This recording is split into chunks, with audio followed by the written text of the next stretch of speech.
In the JoJo's community, part 4 gets a lot of love, part 5's got that banging theme, part 2's got the best pro tag, and now part 7's just come out, and by God, we will never hear the end of the glaze for it. Everyone and their nans are gonna be licking this bad boy out for a long time, and rightfully so. I would love to have the same opinion as everyone else and be happy, but no.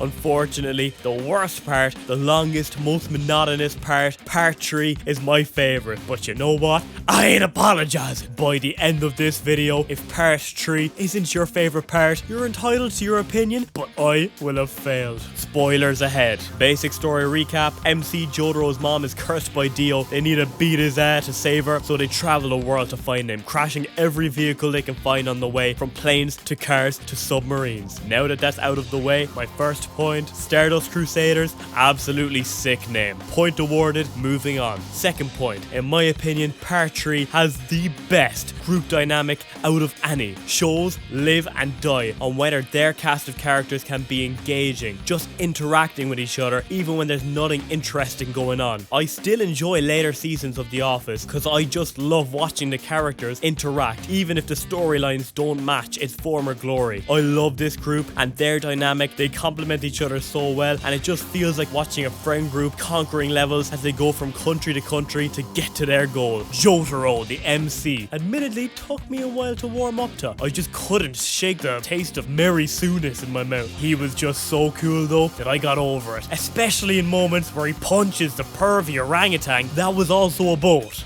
God, I love JoJo's. In a different agonizing episode, this guy Steely Dan uses Jotaro's body to steal jewelry as well as be his bridge for him to bounce on. Instead of just like getting him to kill himself or his friends like he probably should have done, Jotaro finally gets his chance at revenge and Steely Dan licks his shoes pathetically looking for mercy. Jotaro's like, no, and pummels him into the ground. Jotaro wasn't all fists and aura farming though, although he was that about 90% of the time.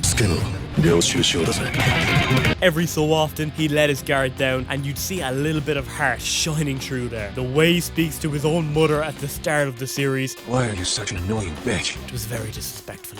You'd never speak to your mother like that. But when she gets Dio's curse, we can just about see through the tough guy facade he's putting on to see how devastated he is underneath. We see glimpses of this throughout the show, keeping his character more than one-dimensional. No, how could you not love this goofball? Then we got his granddaddy, the pro tag of the last season, and it's pretty cool having the protagonist of the last season being in a team with the pro tag of this one. Joseph drops the iconic "oh my god" pretty much every episode and ends up in so many funny scenarios, whilst also helping the team big time with his wealth of experience. Polnareff is probably my favorite JoJo's character, full stop, mostly because of this season and all the memes he created. Whenever this man wandered off from the group for even a second, he'd find himself in the height of shit. He couldn't go for a piss without something like a pig head being in the toilet.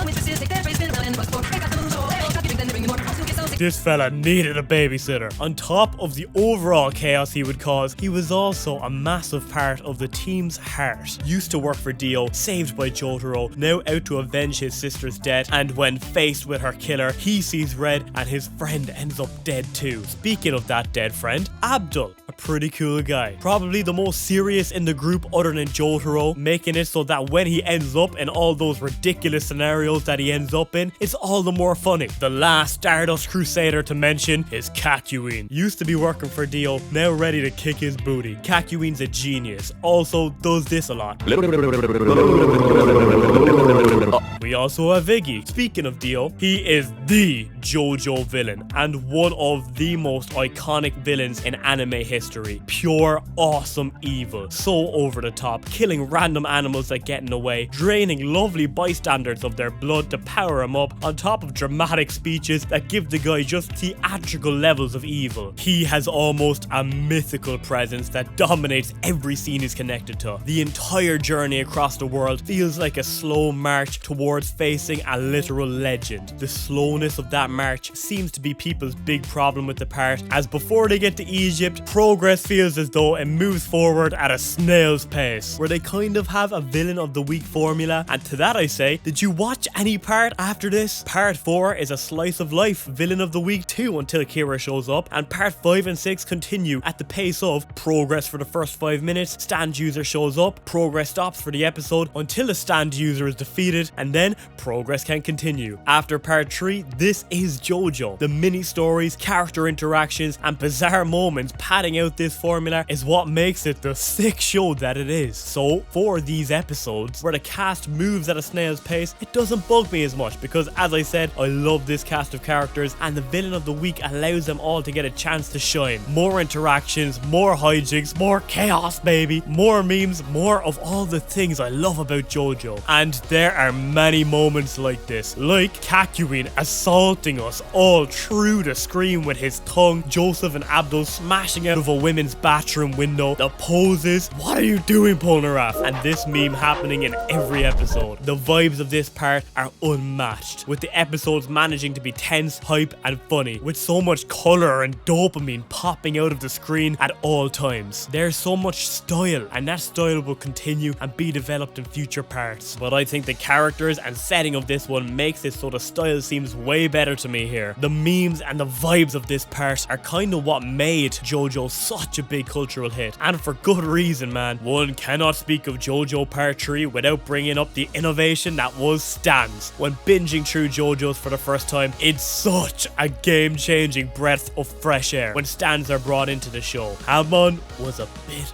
mid. Someone had to say it, alright? Someone had to say it. Like, it was just nothing really different from any other anime and was relied upon so heavily as if it was actually that good. Like when you think of Dragon Ball's Ki, Hunter x Hunter's Nen, One Piece's Devil Fruits, you're like, hell yeah! But when you think of Hamon, and now we're given this power system and stands that completely reinvents the series. Fights became psychological chess matches. Instead of being decided by who punches harder, our heroes have to use clever counter strategies to outmatch and outwit the villain's unique stance and abilities. And as this was the series where they were invented, I gotta say, I have a lot more of a soft spot for these more simple stands than the big complicated ones that came later. Although I know that's a crazy hot take, and I do love many of the later ones too, but as I said, I just have such a soft spot for these early ones. Memories like Polnareff being turned into a pervy baby, or Joseph and Abdul being magneted into zesty positions in front of crowds of people are amongst my favourite in JoJo ever. The latter being probably JoJo's funniest moment. Another one of the funniest and best stands ever was the manga book that tells the future owned by Boingo, who, with his brother Oingo, tries to use the future to kill the gang, and throughout the episode it keeps backfiring. The book foretold Jotaro's face being exploded by a bomb disguised as an orange, so Oingo goes to place the orange bomb in the gang's car, but when Joseph and Polnareff return unexpectedly, he quickly shapeshifts into Jotaro. Under the impression he's obviously the real Jotaro, they ask him to do a classic Jotaro trick by fitting 5 cigarettes into his mouth, and when he fails and runs out the car to escape the torture, Polnareff throws the orange bomb out the window because Iggy licked it, and it blows Oingo up, technically fulfilling the prophecy. Just such good stuff. Another example of a great stand is when Polnareff faces down the man who killed his sister. The hangman, armed with a pretty gnarly stand that strikes through reflections, is teamed up with a pretty sick cowboy type stand user. Polnareff's rashness and anger in this situation, making him see red, allowed his friend to die just like his sister. Polnareff, no! He manages to escape to fight another day, now with Kakyoin by his side, facing the hangman one more time in a small village. The hangman shouts that the two are giving away money, and they're quickly surrounded by peasants begging, with the reflection in all their eyes fixed on our two protagonists, allowing the hangman to get slice after slicing. This scene shows how amazing stands can be, as we see how characters can manipulate the world around them to take full advantage of their stand, and then we see how the other characters can strategize to counter. Kakyoin throws a coin up in the air so all the eyes of the peasants will be fixed on that one point before Polnareff throws sand at their eyes, making it so that the hangman stand has to escape, shooting for the coin's position where Polnareff slices through him. With the killer of his sister cornered, Polnareff drops one of the most insanely cold bars of this whole part. "I'll send you to hell," sobbing the entire way, then slices the prick apart. When grieving his lost friend and sister, Polnareff finds a magic lamp and wishes for them back, and they come back as zombies and start eating him. Another example of how Polnareff should not be allowed to do anything without supervision. He's saved by a returning Abdul. Not too sure it was necessary to bring him back, but I'm still happy to see him. A show is allowed one fake out death per series before I get cross, so I'm not going to complain until it happens again. The best stand fight in the part, other than the final battle, happens in a game of poker between Jotaro and one half of the Derby twins, who's used tricks and cheats to take the souls of Jotaro's friends one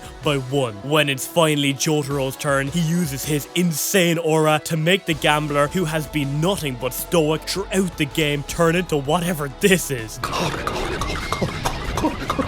Jotaro is honestly so cool. Watch back this episode, please. It's so good. Jotaro slamming the chips on the table, saying he'll bet his mother's soul, sipping the drink, melting the Derby brothers' mind, who literally starts quacking like a duck, petrified with fear until he passes out. Then Jotaro goes and takes on the other Derby brother, destroying him in a game of Mario Kart. Joseph stands there the whole time having no idea what's going on, but giving pretty funny reactions. As Jotaro, Kakyoin and Joseph are playing the Wii, Abdul once again sacrifices his life for Polnareff, being put down by Vanilla Ice, Dio's right hand man, who kills Iggy too. Thankfully Polnareff manages to beat him and faces down Dio, who carries Polnareff down a few steps of stairs several times before cheerfully running up the stairs to get back into his pose position. Thankfully, the others barge in to back up their bud, and my favourite fight out of any part begins. No matter what problems you have with any of the JoJo parts, it's pretty undeniable the final fight is normally pretty stellar. And even though I want to say that part 4's final fight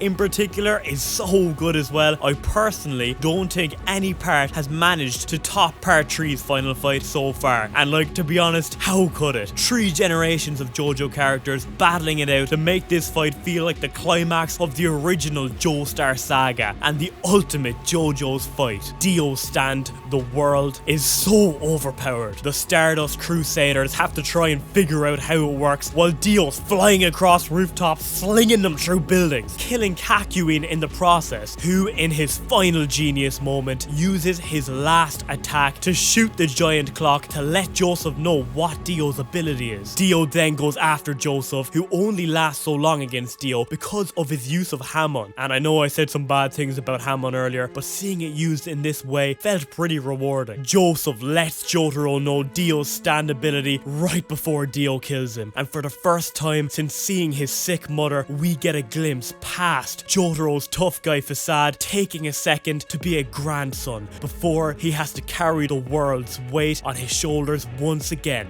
Every pun intended. The MC clashes with the main villain, somehow gaining flight for their fight. Jotaro manages to match Dio's hacks bit by bit, not by being as strong, but by doing just enough to get inch by inch closer to winning, with clever strategies, such as having a magnet move his hand when Dio gets close to make Dio think, and then not think he can move when time stopped, luring him in to land a counter attack in the short time Jotaro can move during Dio's time stop. Later on, Jotaro stops his own heart with his stand to make him seem dead to land the most satisfying punch in all of JoJo's Bizarre Adventure. Only possible thanks to a distraction from the GOAT Polnareff, I may add. The two go on to have a Dragon Ball Z type of fight, flying and smashing through buildings, Dio taking Joseph's blood to power up before one last moment of genius from Jotaro, time stopping right at the end of Dio's time stop to give himself the upper hand, goading him into one final Mexican stand off, every pun intended. Jotaro lands a punch to Dio's knee, and just when it looks like Jotaro's hand is about to crack under the most powerful stand out there, the wound Jotaro just put on Dio's knees seconds earlier comes back to haunt Dio, and he explodes. Beautiful. I didn't even realize this the first time I watched it, but Dio only lost because he didn't get a proper chance to heal after Jotaro busted his knees a few seconds before. I spent all this time thinking that it was dumb that after hundreds of years of plotting his revenge, a punch to the shin is what finally stops him. Like, man, just walk it off. But now on rewatch, oh my god, there isn't even a flaw in it. Like, wow. Jotaro stands victorious in one of the best darn anime fights I ever did see. My favorite in all of JoJo's. てめえの敗因はたった一つだぜ。ディオ、てめえはオラを怒らせた。 Hopefully after part 7 finishes airing, this video will be outdated. But for now, because of the style, the cast of characters, the villain, the fights, most of my favorite stands, and most of the funniest fuckery that ever happens in JoJo's, part 3 is my favorite.